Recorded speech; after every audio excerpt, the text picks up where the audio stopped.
Hello दोस्त, इस video में हम लोग बात करेंगे आरआरसी चेन्नई का रिवाइज रिजल्ट आया है। यानी रोल नंबर के रूप में नो कैंडिडेट चेंज, लेकिन डबल रोल नंबर का बहुत कैंडिडेट है। रिवाइज रिजल्ट दोबारा फिर से आएगा। हो सकता है उतने कैंडिडेट जितने डबल हैं वो नए कैंडिडेट इंसर्ट होंगे, वो कॉपी पेस्ट में गड़बड़ी हुआ होगा। ओबीसी एससी का आरक्षण कितना रहा और कितने कम हुए ये भी देखेंगे, और चेन्नई में ग्रुप डी का जो डिटेल है वो पूरी तरह से आपके साथ ओपन शेयर करेंगे। ना तो आज तक आपने ऐसा यूट्यूब पे देखा होगा, ना आपको शायद देखने के लिए मिलेगा, क्योंकि ये सारा डाटा बनाने में मेहनत लगती है। तो चलिए एग्जैक्ट डिटेल आ गया है तो डिटेल तो बात ही कर लेंगे, क्योंकि बिना डिटेल के तो आपको सही नहीं लगेगा। अब यहाँ पे आपका जो लिस्ट आया है इसमें देख लीजिएगा, बोला गया है नो चेंज है, लेकिन डबल रोल नंबर है। वो बाई मिस्टेक हुआ होगा, जिसको करेक्ट तो करना ही पड़ेगा आरआरबी का। तो यू आर मेरिट वगैरह वगैरह सबका दिया है। मैं एक लाइन में अपने पीडीएफ में लेके आऊँगा और आपको समझा करने की कोशिश करूँगा। लेकिन यहाँ बहुत सारी एलडी वगैरह में देखिएगा डबल डबल रोल नंबर हो रहा है। यहाँ से देखिएगा ये रिपीटेड रोल नंबर है, ये पूरा रिपीटेड है। यानी सीधा वाला इधर वाला रोल नंबर इधर, इधर वाला इधर, इधर वाला इधर, यानी एक कॉपी हो गया है। ये मिस्टेक कह सकते हैं, टाइपिंग मिस्टेक है, कोई चेक नहीं कर पाया, जो गलती है रेलवे का। लेकिन इतने कैंडिडेट 16 कैंडिडेट फिर आएंगे। और भी है कई सारा, आपका एक सर्विसमैन में भी थोड़ा बहुत है, और कहीं पे है इसमें थोड़ा बहुत मिस्टेक है। लेकिन ये मिस्टेक सुधार हो सकती है, और सुधार होगी तो कैंडिडेट का ही बेनिफिट होगा। ज़्यादा इशू इसमें नहीं है टेक्निकली।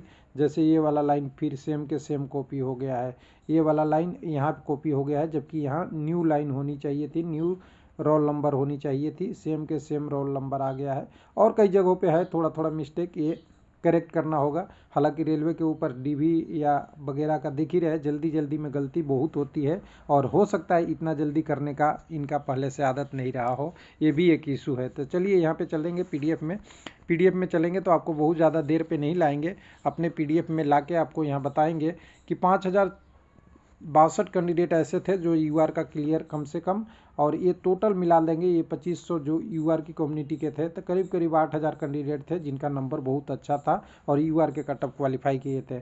कटअप यहाँ पे लिए एलिजिबल कैंडिडेट पता ही है, 23,000 लोग गए थे पीटी में, और टोटल पोस्ट 9579 था। तो 9579 में पीटी क्वालिफाई का जो हमारे पास डाटा था वो हमने डाटा निकाल लिया था। उसके बाद हमने कुछ रिजल्ट का एनालिसिस भी किया था। लेकिन अभी फाइनल हमारे पास जो है पीडब्ल्यूडी सीसीए जो हॉरिजॉन्टल रिजर्वेशन है, और एक सर्विसमैन का 1501 कैंडिडेट क्वालिफाई हैं। और थैंक्स गॉड थोड़ा कम है, इसलिए थोड़ा बेनिफिट मिला लोगों को, नहीं तो ये 2000 से ऊपर जैसे ही जाता, और जब 44% हो जाता 20% सीसी और वगैरह, तो बाकी कम्युनिटी का यानी ओबीसी और एससी में दिक्कत हो जाती। अब ये हॉरिजॉन्टल रिजर्वेशन में 55 कैंडिडेट यूआर के हैं, 457 एससी के हैं, और 96 कैंडिडेट आपके एसटी के हैं, ओबीसी के 895 हैं, ईडब्ल्यूएस के 8 है। रिजर्वेशन देखें तो यूआर में जो सीट रहती है, रिजर्वेशन नहीं सीट जो रहती है वो 40% है। यहाँ पे आकर एसी में 15% है। एसटी में देखेंगे तो यहाँ पे आपको 7.5% है, यहाँ पे 27.5% है, और यहाँ पे 10% है। तो देख सकते हैं 40 और 10% में कैंडिडेट ना के बराबर है। मैक्सिमम जो कैंडिडेट हैं ये बीच वाले कम्युनिटी में है, और उसमें से भी एससी और ओबीसी में ज़्यादा है, जिसके कारण लोगों को दिक्कत आ रहा है। कहते हैं कि मेरा 8078 में से जो हमें 9579 में रिजर्वेशन मिलनी चाहिए थी वो नहीं मिली है। और टेक्निकली सही है, लेकिन रेलवे भी टेक्निकली सही है, अप्रूवल है कि हॉरिजॉन्टल रिजर्वेशन ये है, तो वो क्या कर सकता है। अब यहाँ पीटी क्वालिफाई 13,000 हो गए थे लगभग कैंडिडेट, 13,843। उसको हमने एक फार्मूला के तहत कैलकुलेट कर लिया था, कम्युनिटी वाइज इतने कैलकुलेट किए थे। यहाँ का कटअप जो गया था सीबीटी के लिए, सीबीटी के बाद पीटी के लिए, वो इस प्रकार से था 60, 96, 49, 43, 55 और 40 आपका कम्युनिटी वाइज। लेकिन ये कटअप ठीक ठाक था, बहुत ज़्यादा नहीं था। उसके बाद जब का फाइनल कटअप आया डीबी मेरिट का, तो ये कटअप हुआ 6 नंबर यूआर का बढ़ा, 7 नंबर एसी का, 11 नंबर एसटी का, 7.5 नंबर आपका ओबीसी का, और 7.5 नंबर ईडब्ल्यूएस का। उसके बाद कम्युनिटी वाइज जब डीबी का मेरिट आया तो ये मेरिट है यूआर मेरिट, ध्यान से देखिएगा। इसमें 795, 1 मिनट बड़ा कर लूँ नहीं दिखेगा कैंडिडेट को, 795 कैंडिडेट यूआर के हैं, 351 एससी के, एसटी के 176, ओबीसी के 2476, और 479 ईडब्ल्यूएस के हैं टोटल। यानी 4247 कैंडिडेट को मिला है मौका यूआर मेरिट में।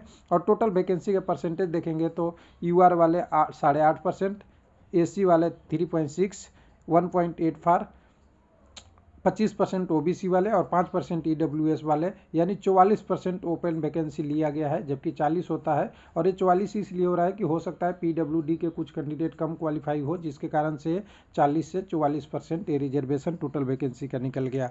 अब उसके बाद जो कम्युनिटी का रिजर्वेशन होता है, वो रिजर्वेशन में 1213 कैंडिडेट एसी को मिला है, 896 एसटी को, 671 ओबीसी को, यानी ओबीसी का आप देख सकते हैं एसी से भी कम मिला, क्योंकि यहाँ पे कैंडिडेट जो क्वालिफाई किए वो ज़्यादा क्वालिफाई कर गए। और ये आपका 950, एक मिनट, यहाँ पे 691 उल्टा हो गया है, सॉरी, एक मिस्टेक है, यहाँ बबंडर हो गया है। ये वाला कैंडिडेट इधर आ जाएगा 896, यहाँ पे 691, और ये 1200 कैंडिडेट इधर ओबीसी में आएंगे। तो इसको थोड़ा देर के लिए आप ओबीसी पढ़े, और इससे पढ़े आप एससी, इससे पढ़े एसटी, और इससे पढ़े ईडब्ल्यूएस। ये बाई मिस्टेक है मेरे तरफ से। तो यहाँ पे देखेंगे ओबीसी में 12.87 रिजर्वेशन मिला, 27.5 के बदले, बाकी कैंडिडेट उधर वाले चले गए। अगर एसी में कहेंगे तो 9.35%, और अगर आप एसटी में कहेंगे तो 7.28%, और ईडब्ल्यूएस में 9.92, यानी 10% से थोड़ा कम यहाँ हुआ है, बाकी जगह नहीं हुआ है। यानी 39% रिजर्वेशन मिला है, जबकि यहाँ पे होना चाहिए था 60%। 60% से 39 जो बचा हुआ है परसेंटेज, वो हॉरिजॉन्टल रिजर्वेशन में चला गया है, और ये अलग की इशू है। तो ओबीसी का 1233 सीट मिला, यानी टोटल पोस्टों में से, अब ये फाइनल डाटा है, यानी 2118 में से ओबीसी को 1213 पोस्ट मिला है। उसके बाद अगर यहाँ पे कहेंगे हॉरिजॉन्टल रिजर्वेशन का सारा कैंडिडेट का मैं निकाल लिया हूँ, ये कैंडिडेट का कम्युनिटी बाय डिटेल, ये डाटा सभी का। तो उसमें ओबीसी वाले ये हैं, आपके एससी वाले ये हैं, एसटी वाले ये हैं। टोटल मिला के अगर देखेंगे, एक लाइन में आकर देखें तो आपको अभी 1501 कैंडिडेट का ब्रेकअप कुछ इस प्रकार है। 55 आपके यूआर में, 457 एससी में, 96 एसटी में, और ओबीसी में 845, और 8 कैंडिडेट आपके हैं ईडब्ल्यूएस में। यानी टोटल रिजर्वेशन 15 हॉरिजॉन्टल रिजर्वेशन में चला गया, कितने, 15.67। उसमें से यूआर का 0.5%, 4.77% एसी का, एसटी का 1%, ओबीसी में 9.24%, और ईडब्ल्यूएस में आपको यहाँ पे 0.08%, यानी 9% जो हॉरिजॉन्टल रिजर्वेशन गया, वो ओबीसी का वही डाटा यहाँ पे आपको कम दिखेगा। 12 और 9 ये जो होना था वो हो गया, बाकी और कुछ कम्युनिटी का कैंडिडेट इधर उधर होंगे, जिसके कारण से ये डाटा नहीं आया। यानी टोटल कहें तो ओपन वैकेंसी में 44% चला गया, और वो डाटा करेक्ट चेन्नई वाला हो सकता है, जो वैकेंसी था उसी में सही नहीं था। ये 40% देने के बदले 45-46% रिजल्ट यूआर को पोस्ट दिया गया था। तो यहाँ से 44% यहाँ, 39% हॉरिजॉन्टल वर्टिकल रिजर्वेशन कम्युनिटी को मिला, और 15.67% मिला ये हॉरिजॉन्टल रिजर्वेशन को। यानी 100% का बंटवारा हो गया है, उसमें सबका अलग अलग हो गया है। उम्मीद है कि सारा डिटेल मिल गया होगा। अब कम्युनिटी वाइज जो पीटी 13,000 क्वालिफाई थे, उनमें से कितने कैंडिडेट को मौका है मिला है, तो देखिए यूआर में कितने थे, 1506 लगभग थे। ये पूरा एग्जैक्ट डाटा नहीं है, क्योंकि कम्युनिटी वाइज डाटा नहीं दिया था पीटी का। लेकिन अगर यूआर में देखेंगे तो यूआर में 1506 में से 795 को जॉब मिल गया है, यानी 800 के आसपास कैंडिडेट, 750-800 बच्चे हुए हैं। एससी को कैंडिडेट को टोटल मिल चुका है 1584, और कितने पीटी क्वालिफाई थे, लगभग 2300, तो यहाँ भी 700-800 है। 1591 एसटी कम्युनिटी के कैंडिडेट थे, उनमें से 1072 को जॉब मिल गया है। 3137 को लगभग डीबी में पहुँच गए हैं आपके ओबीसी से, और टोटल ओबीसी में क्वालिफाई जो थे लगभग 6000 थे, यानी अभी यहाँ पे बहुत संख्या है। 1931 कैंडिडेट ईडब्ल्यूएस में थे, वहाँ में से 1428 बच गए हैं, करीब 500 से कम कैंडिडेट यहाँ ईडब्ल्यूएस में बचे हुए हैं। तो मेरे तरफ से यही, अगर ऐसा कहीं डाटा मिले इतना एनालिसिस तो बताइएगा ज़रूर, और इस डाटा बनाने में पूरे शाम से सुबह हो गए। थैंक यू, धन्यवाद।